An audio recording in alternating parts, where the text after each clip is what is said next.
Hello and welcome to the St. Emlyn's podcast. I'm Rick Body. I'm Greg Yates. And today we're going to go through another critical appraisal Nugget podcast. In the last episode, we touched on positive and negative predictive values, talking about diagnostic accuracy. And today we're going to be talking about likelihood ratios, which is a more advanced concept, but one that's really practical when we're treating patients on the shop floor. And we're going to tell you how you might be able to use that in your day-to-day care in the emergency department.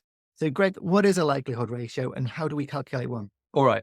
So, put into simple terms, a likelihood ratio is a comparison of the probability that a given test result would be seen in a patient with the disease to the probability that test result would be seen in a patient without the disease.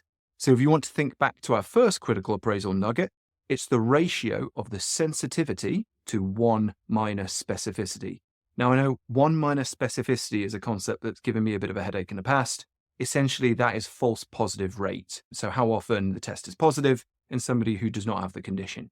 So if you think about a really sensitive test that gives you very few false positives, that is going to have a high positive likelihood ratio. And a test that has absolutely rubbish sensitivity that gives you false positives all the time will have a really low positive likelihood ratio. Yeah, and it's really important to recognize that as well as the positive likelihood ratio, we have the negative likelihood ratio. And these are a little bit akin to the positive and negative predictive values. So a positive likelihood ratio is really talking about ruling in a condition. How much more likely is it that the patient has the disease given a positive test? And negative likelihood ratio is the opposite. That tells us about the rule out aspect. How good is this test at ruling out the disease? So let's put this into practice. Great. Let's go through an example from the shop floor. Let's think about a patient who has chest pain. Yep, that sounds about right. Okay, Rick, it's 2 a.m., third night in a row. You've just been asked to review the ECG for a 25-year-old young man who's come in with some chest pain. This is your 50th ECG of the evening. I'm going to make your heart sink. There's anterior ST elevation, but it's really unclear to you whether this is anterior occlusive MI, an acute heart attack, or is this benign early repolarization? I'm sure you've had this happen to you before. I'm sure every emergency physician is familiar with this situation. It can be really difficult to differentiate benign early from a STEMI. Yep, absolute nightmare. We've all been through it. Fortunately, there does exist tools to help us with this. One of them that is really helpful, if you've never used it before, is the Smith calculator for anterior ST elevation. This was produced by Stephen Smith, who's an emergency physician in Minnesota. We encourage you to look at lots of his research, which is really helpful with ECG interpretation.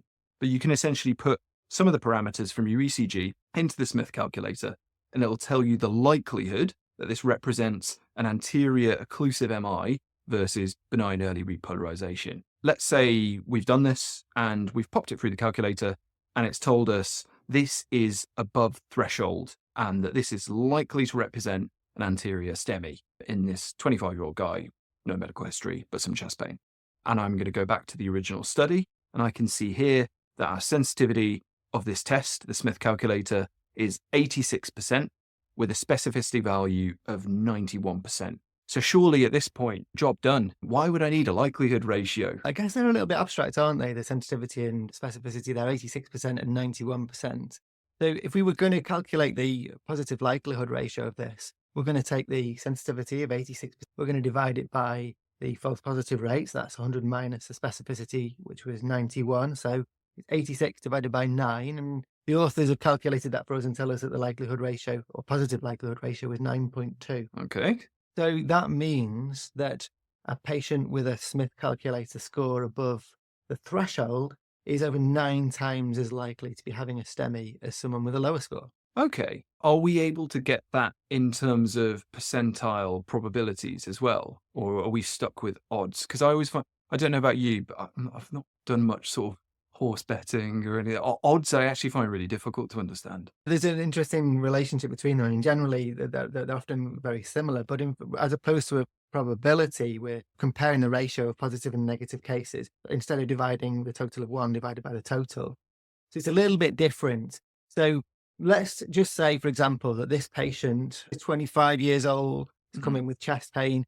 There's a low probability of a STEMI. We might say that the probability is, let's say, 5%. Our odds in that case is going to be different than 5%, which is 5 out of 100.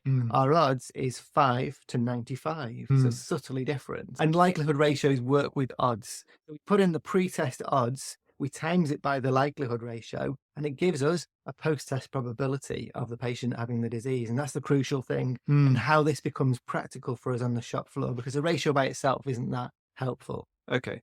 So what I don't get, what always strikes me as a bit odd, is why don't we use positive predictive values in a patient like this? Like, why can't I just say the test is positive, or the calculated score in this case is positive, and therefore this is the likelihood that the patient truly is having an anterior MI? Why do I need to think about the post-test odds and things like this? Yeah, so if we assume that the prevalence in this population is the same as in the original study, then we really only need the positive predictive value and the negative predictive value. Where the likelihood ratios really come into their own are when we apply the findings to a population with a different prevalence. So let's say our individual patient is much lower risk than in the original study. We might say, you know what, I think this patient has only a 5% probability of disease, whereas in the original study, it was much higher. And the likelihood ratios are technically independent of prevalence. So we can now apply that new pre-test odds, times it by the likelihood ratio, and come up with a new post-test odds and convert that back to a probability. So if our patient's got a 5% probability of STEMI originally, with the Smith ECG calculator, if it's positive, our post-test probability goes up to 33%. However, if we'd applied this to a much higher risk patient, let's say it's a 50-50 chance it's a STEMI. We're really not sure about this because the patient's got some classical features, quite persistent pain, but they're not sweaty. We're kind of on the fence about it. And now we've got this ECG that appears to be on the fence too. We applied the Smith ECG calculator. It's positive. So our post-test probability, in our opinion, was 50%. Now the post-test probability is going to be 90%. And that's where this comes into its own. We can apply it on a case-by-case basis using Bayesian reasoning based on what we think the pretest probability is for our individual patient. So just to recap that, you've got your first patient who's low risk, 5% pretest probability. You've applied this calculator to your ECG, and now it's actually given you a patient who's got roughly a third of a chance of having something really significant on coronary angiography, an occlusive lesion. And that's really going to change your decision making, isn't it? You've gone from somebody you'd likely send home to somebody who you're now thinking may well need reperfusion or at least need more advanced tests. And if you think about your second example, you've got somebody, which is another really common situation, some risk factors, some suggestive symptoms, pretest likelihood 50-50, whether it's a serious cardiac problem or not. And you've applied this test and it swayed you from being on the fence to really confident that this is somebody who needs either immediate reperfusion or at least further testing. So that's really powerful. That's a really good example of how the test is changing your actual practice with an actual patient. Now, you use the term Bayesian. You might just need to explain that one for some of the people listening. Yes, very simply, Bayesian reasoning takes account of the prior probability. So the probability before we applied any tests, that's our pre-test probability. And we know that when we apply the test, it's going to change the probability in a fixed way, and we come out with a post-test probability. So it's about taking account of prior knowledge when we apply the test. And in this case, that's deciding whether this patient is low risk or high risk and estimating that probability. And I suppose that's the bit that some of our listeners are going to find a bit challenging. How did you come to the 5% figure for the first patient? And then how did you upgrade yourself to a 50% figure? Because a cynical listener could say that you just plucked that out of thin air, didn't you? Yeah, that's right. And that is one of the limitations of applying this kind of approach. We have to acknowledge that those are estimations and we might not be totally accurate. So we're really just getting ballpark figures by doing this. We could have applied an analytical approach and searched the literature to get an idea of what that pretest probability might have been in the individual circumstances. But practically on the shop floor, we're unlikely to be able to do that. It's just giving us a ballpark estimation and enabling us to embrace uncertainty and handle it a lot better, provide more personalized care to our patient. And emergency medicine inevitably involves uncertainty, decision making, and so on, doesn't it? And I'd be very suspicious of somebody who's looking up the sort of odds ratios of their different diagnostic maneuvers and their different tests and so on. So yeah, that makes sense. So let's recap. So likelihood ratios compare the probability that a given test result would be expected in a patient with the disease to the probability that same test result would be expected in a patient without the disease.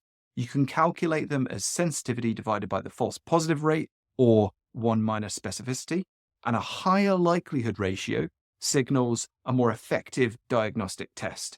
And if you want to see how useful your diagnostic test is, you multiply your pretest probability of disease, which again, there's different ways you can come up with that figure, by your positive likelihood ratio to get your post-test probability. And the greater the increase between pre and post-test probability, the more helpful that test is for making judgments about treatment, admission, and so on. And it's fair to say that if your test does not really significantly lead to a difference between your pre-test and post-test probability, might not be that great a test. Yeah, absolutely. Great summary there, Greg. And remember, we've focused here mainly on positive likelihood ratios. Remember, you can also use the negative likelihood ratio when you're seeking to rule out a disease as well. And you can employ exactly the same principles when you're handling that. I hope this podcast has been helpful for you. Please do leave us any feedback if you have any. It'd be very helpful for us planning the next ones that we come up with.